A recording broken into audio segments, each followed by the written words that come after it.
Halo, Assalamualaikum warahmatullahi wabarakatuh.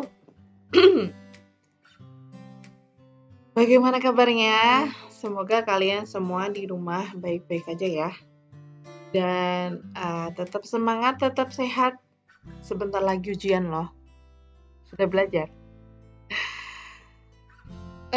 Oke. Hari ini kita akan belajar apa? Hari ini kita akan belajar mengenai Rodent Pest Management part kedua. Jadi kalau kemarin kita sudah belajar mengenai trap barrier system, kemudian ada linear trap barrier system, kemudian ada maintenance dari TBS dan LTBS, kemudian juga belajar sedikit mengenai integrated pest management atau pengendalian hama terpadu. Nah, untuk kali ini kita akan belajar pengendalian fokus kepada penggunaan fumigasi untuk tikus, salah satunya dengan gropiokan dan juga yang satunya lagi dengan biological control. Nah, kita mengendalikan tikus dengan apa? Nah, kita hari ini kita akan pelajari bersama-sama ya.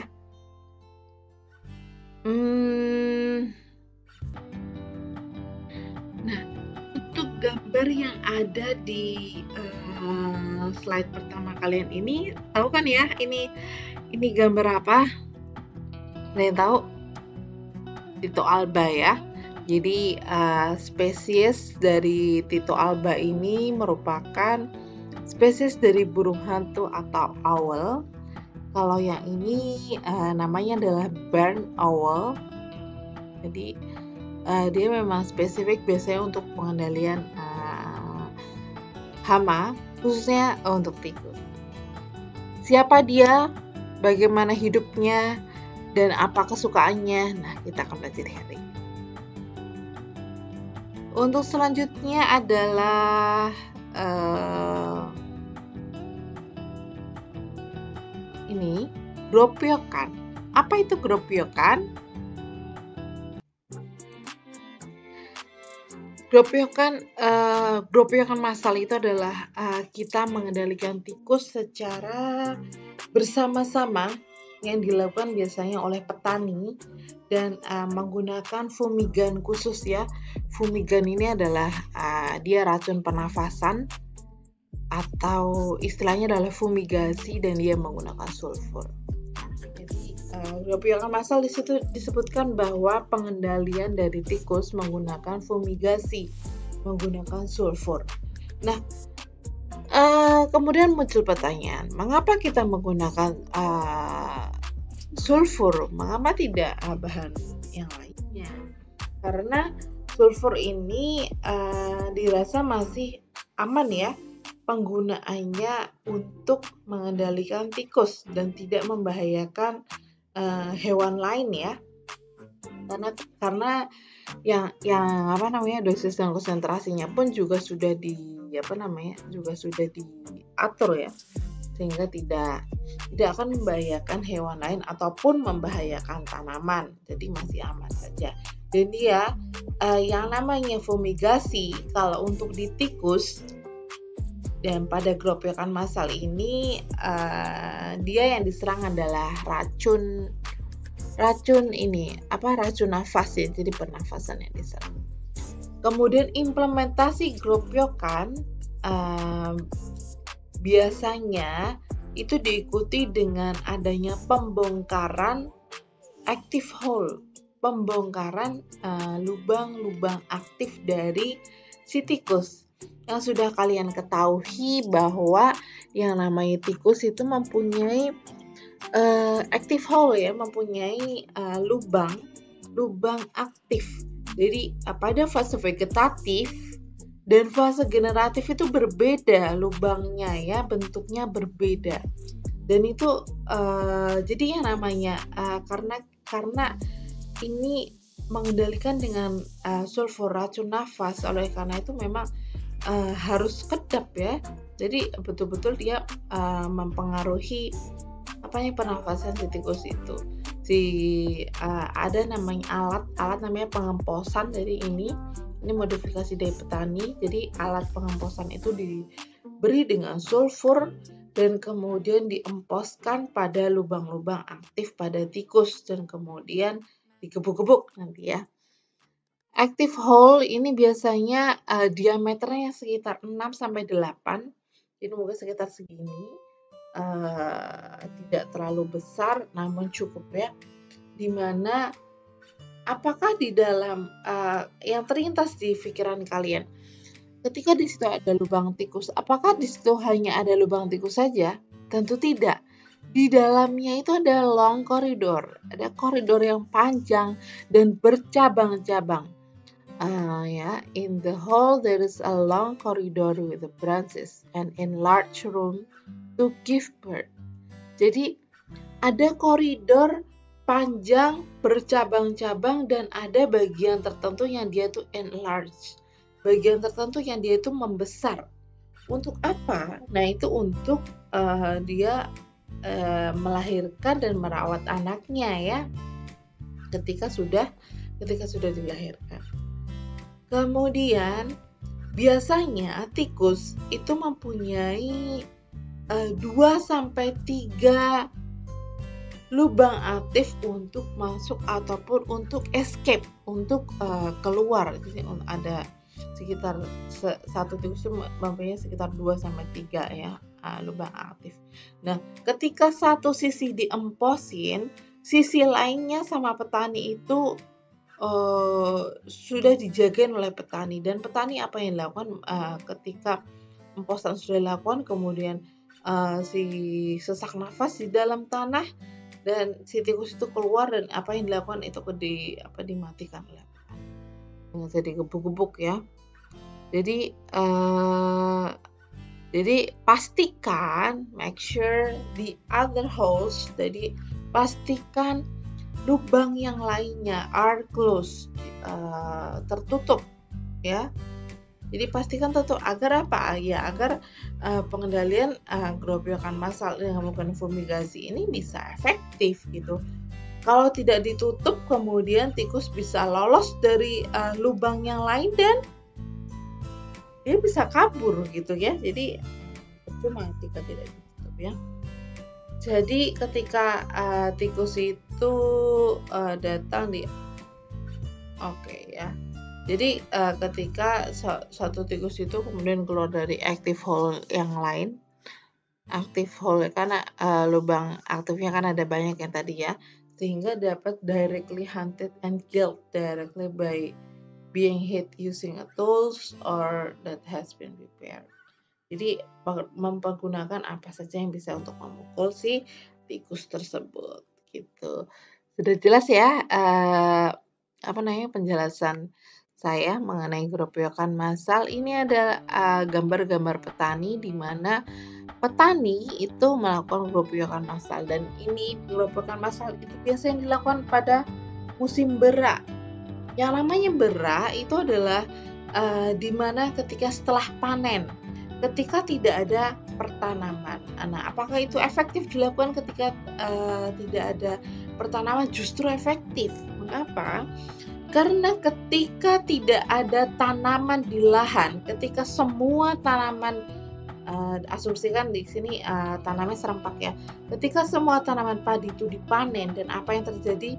Yang terjadi adalah mereka adalah kekurangan sumber makanan, yang mana sumber makanannya adalah padi. Dan yang mereka lakukan adalah dia kebanyakan bersembunyi pada pematang-pematang sawah, kemudian di lubang-lubang dan lain sebagainya. Sehingga ini yang waktu yang paling tepat, yaitu ketika musim bera, tidak ada tanaman.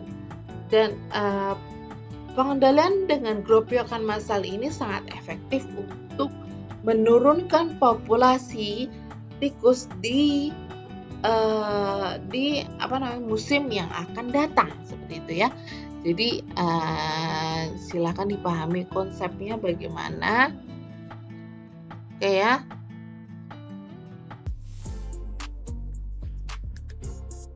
Oke, kemudian ini ada gambar di mana menunjukkan kegiatan gropyokan massal itu dilakukan gitu. Dan ini sebisa mungkin itu hewan-hewan yang ada di sekitar ya jangan sampai ada gitu ya, jangan sampai ada kambing, sapi, dan lain sebagainya. Walaupun tidak berefek banyak, pasti itu akan berdampak pada pengawasan mereka ya. Jadi itu ada petani, dia sedang melakukan fumigasi terhadap tikus. Namun apa itu? Namun di situ kayaknya ada kambing kayaknya ya. Jadi itu sebisa mungkin bisa dihindari. Jadi jangan sampai ada hewan-hewan lain ya. Oke. Dan ini ada alat pengemposannya. Alat pengemposannya di dalamnya ada belerang dan sulfur. Oke. Kemudian ini ada video yang bisa dilihat oleh kita semua. Ini video petani lagi melakukan gropyokan massal. Oke ya. Coba kita lihat dulu apa yang dilakukan mereka. Oke ya.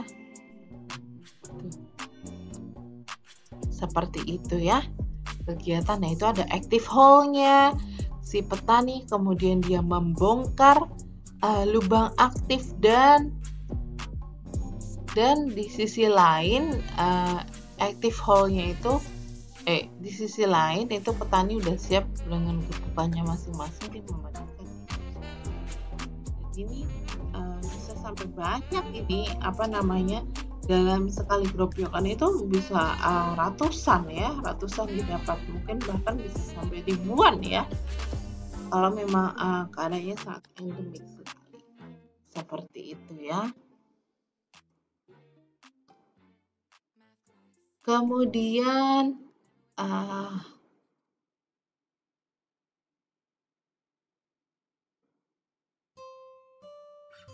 coba ya kita lihat sekali lagi ya bagaimana ekspresi si bapak-bapak petani itu sangat antusias lagi nih sebelah sini nih ya. Ada yang udah pasang kuda-kuda, ayo pak gebuk, ayo pak gebuk. Seperti itu ya. Jadi lempar ke atas, lempar kanan, lempar ke kiri. Betapa bahagianya ya ketika mereka mendapatkan tikus. Karena apa? Karena ya tikus itu sangat merugikan bagi mereka gitu ya. Reproduksinya sangat cepat dan lain sebagainya, sehingga ini kebetulan lagi banjir juga ya. Ini kebetulan lagi banjir juga, jadi ini merupakan juga satu yang waktu yang momen yang tepat gitu ya. Kalau banjir dia perginya kemana? Kalau banjir kan perginya pasti ke pematang atau ke tanggul ya. Jadi akan lebih mudah untuk mengendalikan. Selanjutnya adalah biological control menggunakan predasi atau predation. Predation itu lebih kepada bagaimana melakukan predasi ya. Predasi itu hubungan antara mangsa dengan hewan yang dimangsanya. Rodents are food base for snakes, owl, eagle, dan lain sebagainya. Jadi tikus itu merupakan makanan bagi hewan-hewan lain seperti ular, kemudian owl, eagle, foxes, dan lain sebagainya. Namun boro-boro nemuin elang gitu. Pernah kalian lihat burung elang? Zaman sekarang kayaknya untuk dapat burung elang itu kan susah banget ya, untuk melihatnya saja mungkin harus di kebun binatang kali ya. Jadi sudah ada susah sekali kita bisa dapatkan. Begitu juga dengan burung hantu. Burung hantu itu sebenarnya burung seperti kebanyakan biasanya. Namun banyak yang sekarang sudah mulai tidak banyak terlihat di lapangan. Karena apa ya? Mungkin karena tidak ada upaya untuk melakukan konservasi dari burung tersebut, sehingga mereka kesusahan untuk berkembang biak. Kemudian belum juga adanya jual beli ya dari si owl ini ya, yang kemudian juga sudah bergeser lagi ya, yang awalnya dia itu sebagai predator kesini-sini sebagai pet atau sebagai sebagai hewan peliharaan ya. Jadi dengan adanya biological control itu pasti akan mereduksi jumlah dari rodent atau jumlah dari tikus tersebut. Jadi setidaknya mereduksi ya. Jadi kemudian satu burung hantu pada malam hari itu bisa memangsa sekitar 2-3 tikus ya, bahkan bisa lebih tergantung besar atau kecilnya si Tito alba tersebut ya. Kemudian breeding season consumption, jadi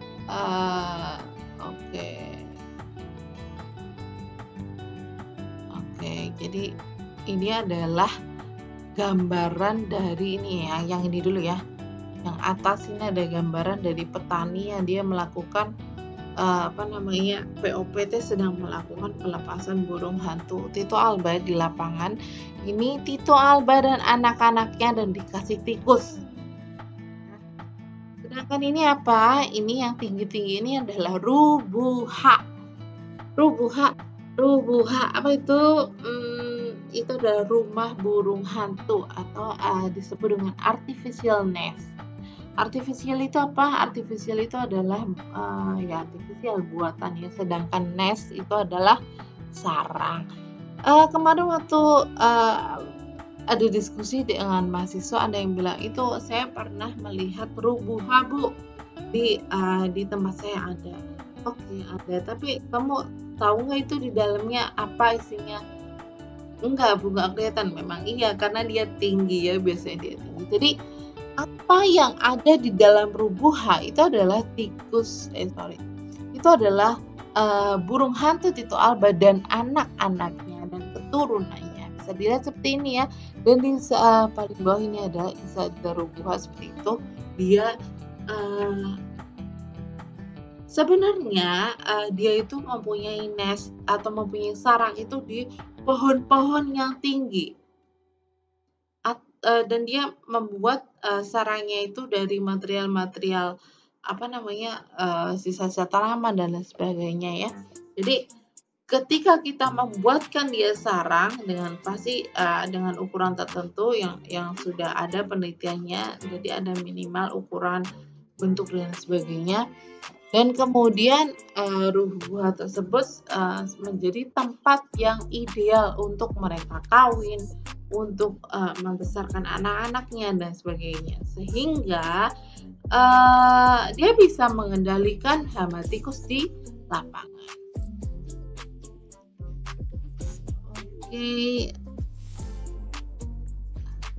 Jadi bisa diasumsikan, bisa diprediksikan. Jadi selama musim breeding dari tikus, musim kawin dari tikus itu ya, satu pasang Tito alba dan 5 anaknya, itu bisa memakan lebih dari 1080 tikus. Bayangkan sebanyak itu, apalagi jika kita melakukan konservasi, melakukan perbanyakan Tito alba dan biarkan mereka bekerja sendiri gitu, seperti itu ya.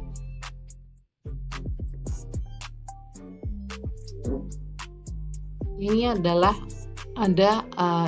konservasi rubuha. Yang sebelah kanan ini adalah konservasinya.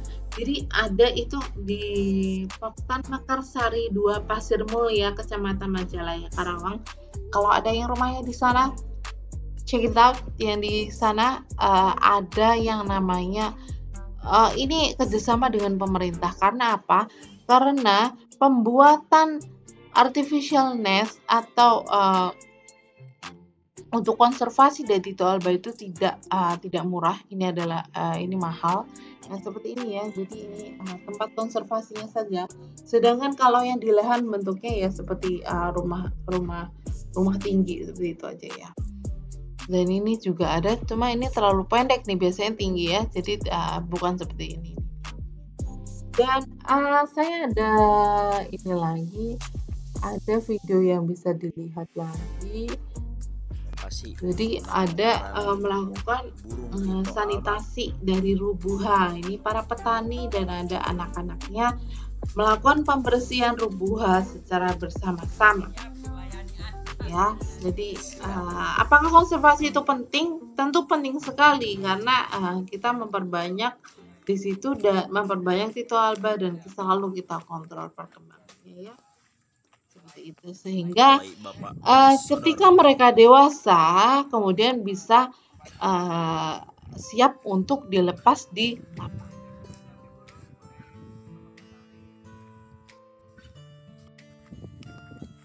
Oke ya, seperti ini ya. Kak, Waringin, Lurah Anyar, Sanusi Anwar. Rubuhanya. Oh, dah.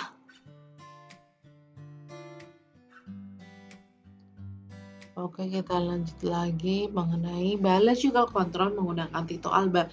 Tito alba bentuknya seperti apa? Bentuknya imut seperti itu ya, bukan seperti yang apa namanya itu yang suka sulap-sulap itu, limbat ya, yang serem itu, yang gondrong.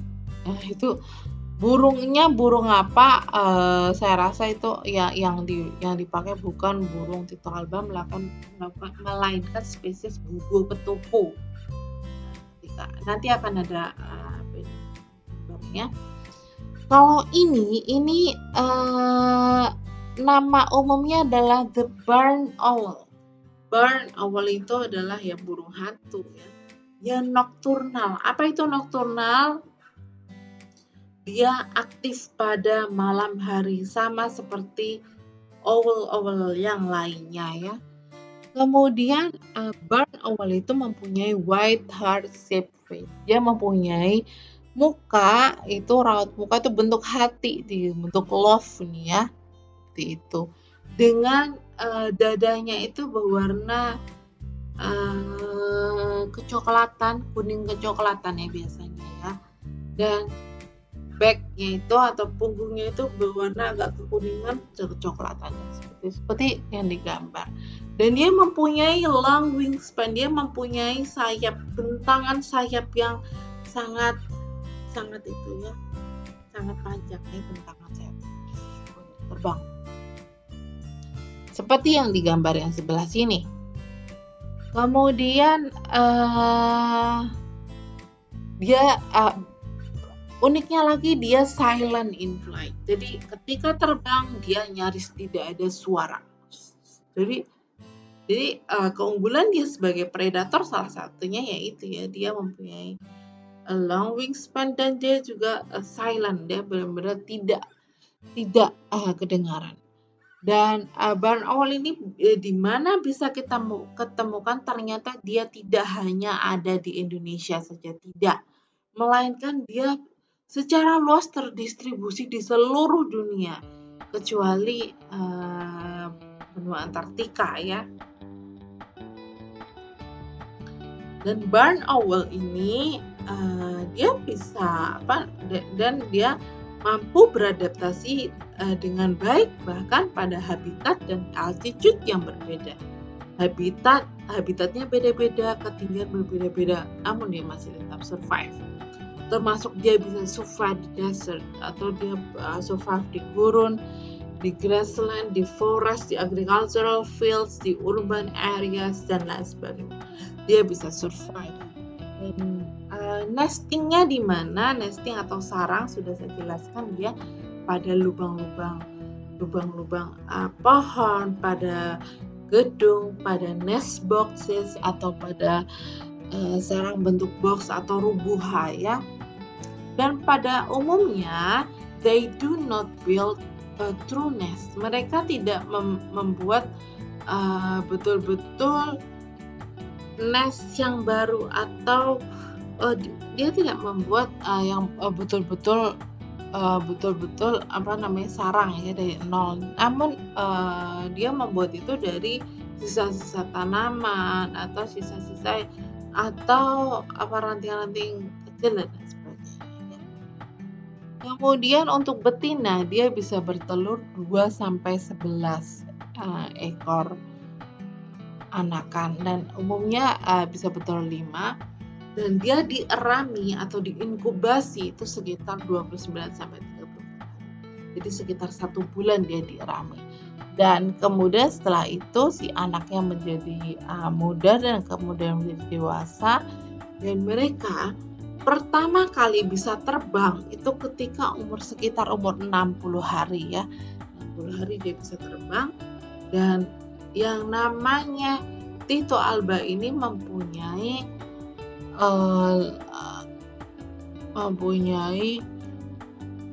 low light vision. Jadi ketika cahayanya itu kurang, itu masih dapat bisa menemukan mangsa di lapangan dan dapat menemukan mangsa pada malam hari. Dia mempunyai kemampuan untuk mendeteksi adanya mangsa dengan hanya ada suara. Dan itu lebih baik daripada hewan-hewan lain yang pernah dites gitu ya. Dan dia memangsa pada malam hari dan dapat menangkap tikus pada keadaan yang complete darkness, pada keadaan yang sangat gelap gulita. Dia masih bisa mencari mencari mangsa. Oke. Sudah jelas ya penjelasan saya tadi mengenai Tito alba. Dan ini gambarannya yang tadi saya bilang kan, ini adalah yang paling kiri Tito alba, dia heart shape, itunya love, seperti love gitu ya mukanya. Dan ini yang di bawah limbat itu rasanya adalah bubuk ketupu burung hantu coklat. Kalau Tito alba atau barn owl itu adalah burung hantu putih. Sedangkan ada predasi lainnya yaitu dari burung alap-alap yaitu Elanius caeruleus ya. Jadi yang namanya predator pada tikus itu tidak hanya Tito alba saja, melainkan bisa yang lain. Namun yang banyak dan sering dikonservasi itu adalah Tito alba.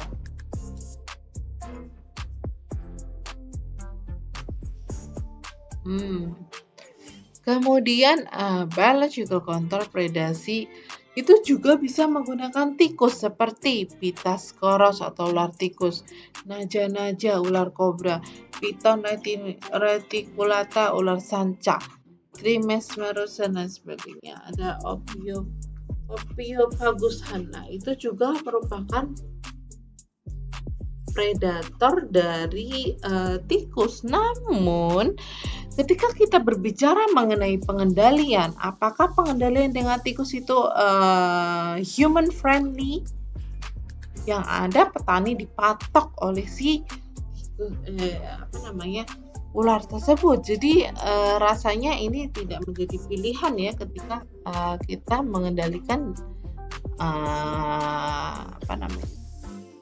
gitu ya. Begitu juga dengan predator yang lain seperti musang atau luwak, Paradoxus hermaphroditus, kemudian Herpentes javanicus, kemudian Vivericula malacensis atau musang bulan atau rase. Jadi ada banyak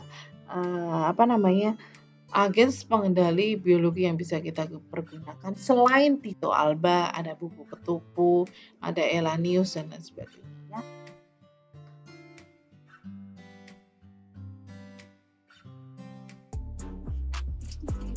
Kemudian ada yang namanya rodentisida.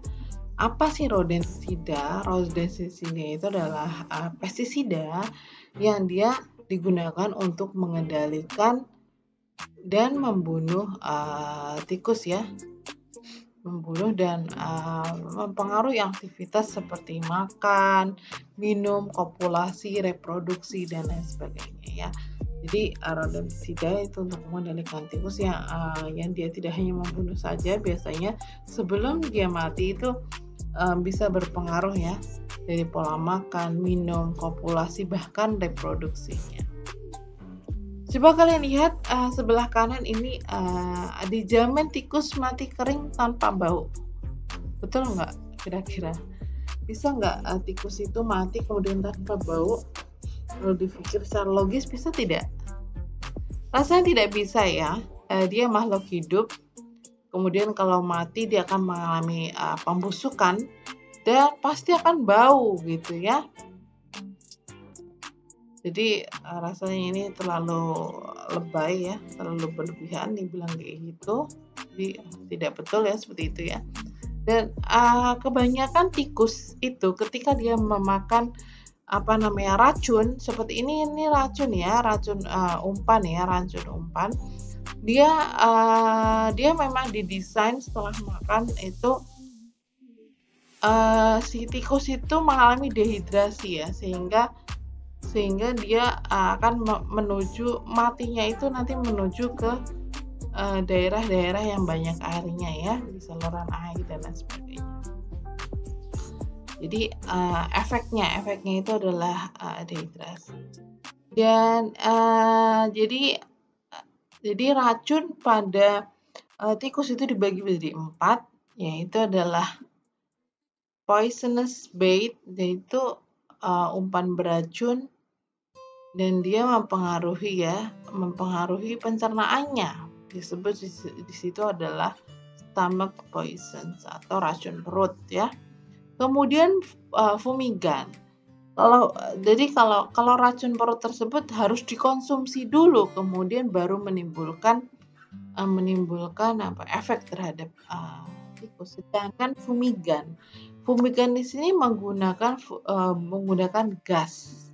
Karena dia menggunakan gas seperti sulfur dan gas lainnya, itu yang dipengaruhi itu adalah pernafasan atau breath poison. Sedangkan kalau yang tadi racun perut ya, kemudian fumigan racun nafas, repellent atau atraktan. Jadi ini sebagai penolak atau penarik.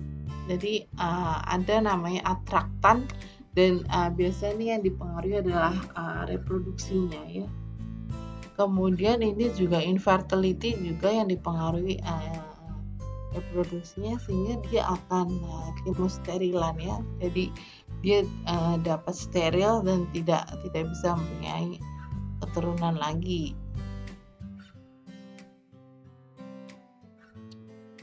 Kemudian dari keempat tersebut, poison bait atau stomach poison, racun perut, racun nafas, atraktan, dan kemosterilan. Ini yang mana yang banyak dipakai? Ternyata yang banyak dipakai oleh masyarakat adalah yang racun perut dan fumigan ya. Racun perut ini biasanya digunakan untuk skala kecil di rumah, dan fumigan itu digunakan untuk pengendalian tikus yang keropiokan tadi ya secara bersama. Menggunakan belerang seperti itu. Kemudian rodentisida itu biasanya dibagi menjadi 2 grup, yaitu apa? Yaitu adalah single dose poisons. Kemudian apa yang dimaksud dengan single dose poison? Itu adalah racun pada tikus yang bisa menyebabkan itu ya, efeknya adalah akut di mana itu bisa membunuh tikus dalam satu paparan saja atau sekali umpan saja. Nah, biasanya ini bahan aktifnya berbeda-beda. Bahan aktifnya salah satu yang bahan aktif yang efeknya single dose poison itu adalah zinc phosphate. Seperti itu ya. Kalau nanti ada pertanyaan di ujian, misalnya zinc phosphate itu apa gitu? Zinc phosphate itu adalah salah satu racun tikus atau salah satu bahan aktif rodentisida yang efeknya adalah akut pada racun akut ya, yang kemudian menyebabkan gejalanya gejala akut pada tikus ya. Kemudian multiple dose poison. Yang namanya multiple berarti berulang kali ya. Sehingga racun tersebut bisa efektif setelah dilakukan multiple feeding oleh si tikusnya tersebut. Jadi ada minimal feeding yang harus dia konsumsi sehingga kemudian dia bisa menyebabkan efek pada si tikus. Contohnya dan ini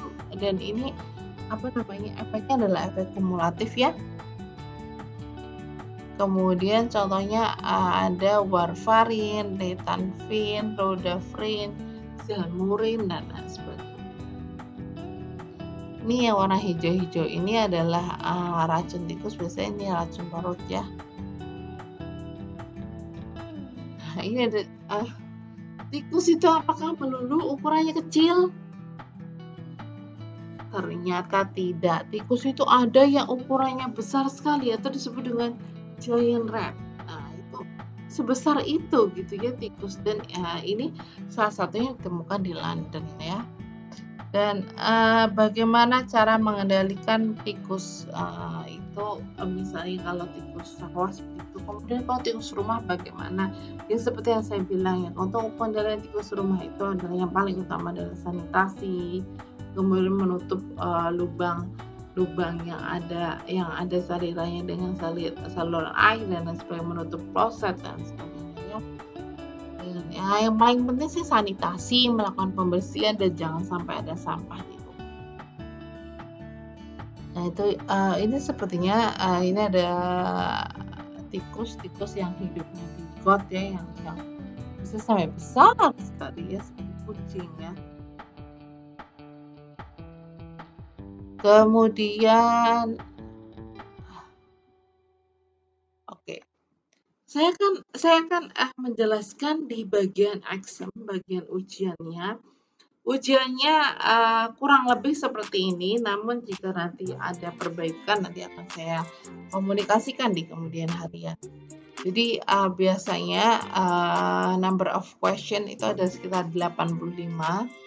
Total poinnya 100, jadi nanti setelah kalian mengerjakan ujian nanti langsung ada poin, ada nilai yang kalian dapatkan. Waktunya biasanya 90 menit, ini jamnya nanti menyusul ya.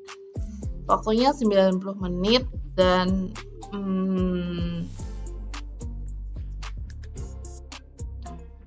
atau mungkin nanti kalau untuk jumlah waktu dan lain sebagainya nanti akan saya komunikasikan kembali kemudian ya, namun biasanya seperti ini. Dan biasanya ujian dengan saya itu ada 3 section yang berbeda.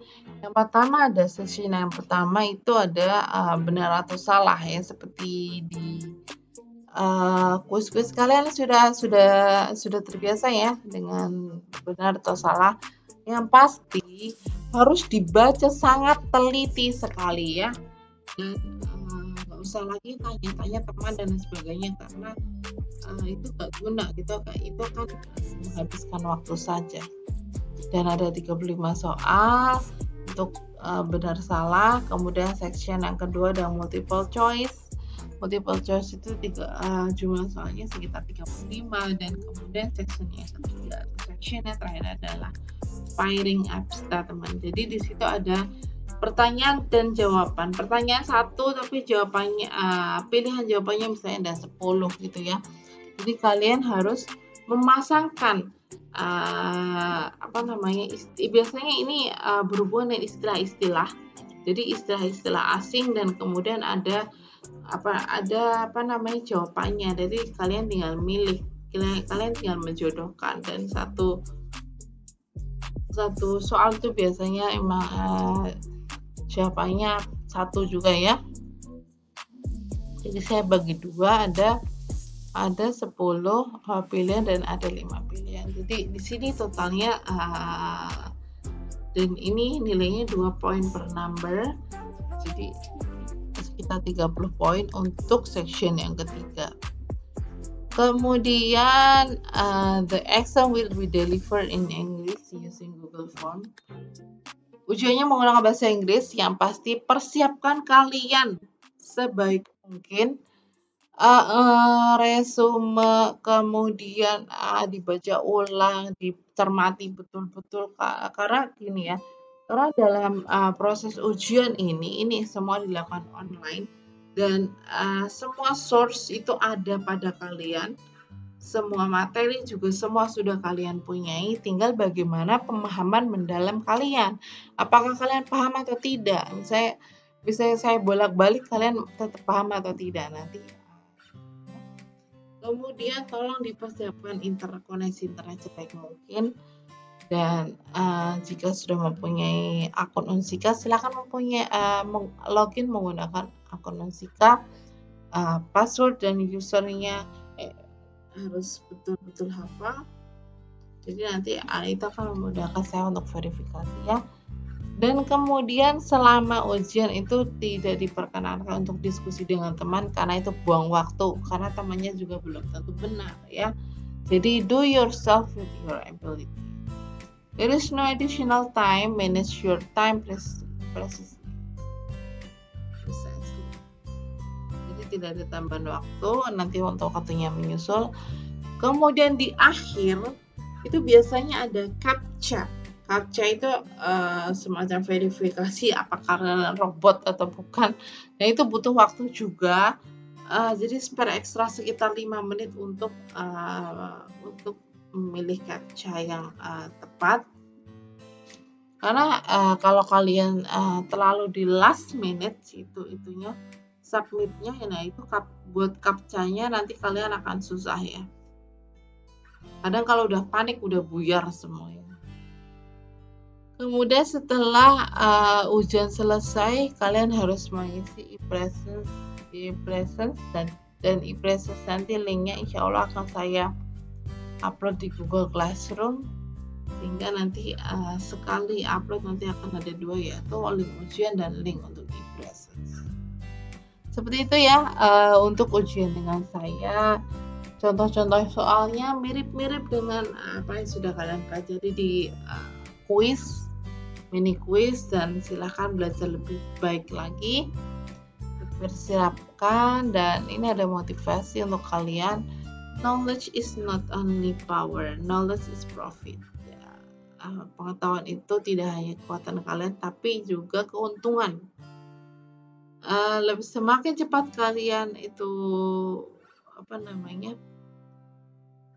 belajar, itu semakin cepat juga kalian mendapatkannya. Jadi jangan pernah berkata lelah untuk belajar, terus semangat, dan karena semua itu ada di tangan kalian ya. Kalian mau belajar atau tidak, kalian mau mendengarkan atau tidak, kalian butuh ilmu dari saya atau tidak ya.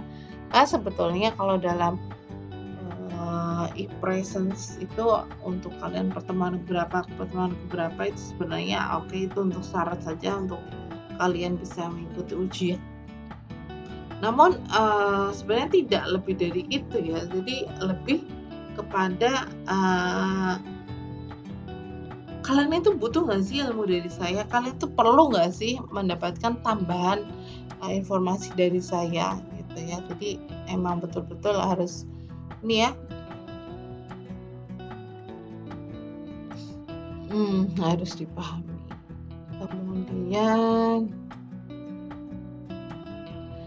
tugasnya seperti biasa, resume kuliah, kemudian resume video, dan buat mini dictionary minimal sekitar 20 ya. Kalau mau silakan ya. Misalnya contoh urban bus adalah apa, banding kota Indika adalah apa, Timofilik apa, metamorfosis apa, ekdisis apa. Karena pertanyaan-pertanyaan itu nanti yang bisa muncul dalam section yang ketiga ya. Section yang ketiga dari ujian. Saya tanya exuvia itu apa? The remaining old skin that has been left by the insect dan sebagainya. Itu kan kelihatan ya. Oke, dan pastikan sebelum mengikuti ujian saya, kalian sudah menyerahkan semua menyerahkan atau mengupload semua resume kuliahnya. Karena hanya akan saya nilai jika kalian sudah mengerjakan tugas-tugas resume dari saya dan tugas-tugas yang lain. Begitu juga dengan praktikum ya. Oke, saya rasa hari ini sekian dari saya. Sampai jumpa di lain kesempatan. Tetap semangat, tetap sehat, dan sampai jumpa di kesempatan berikutnya. Saya tutup ya. Sekian dari saya. Wassalamualaikum warahmatullahi wabarakatuh.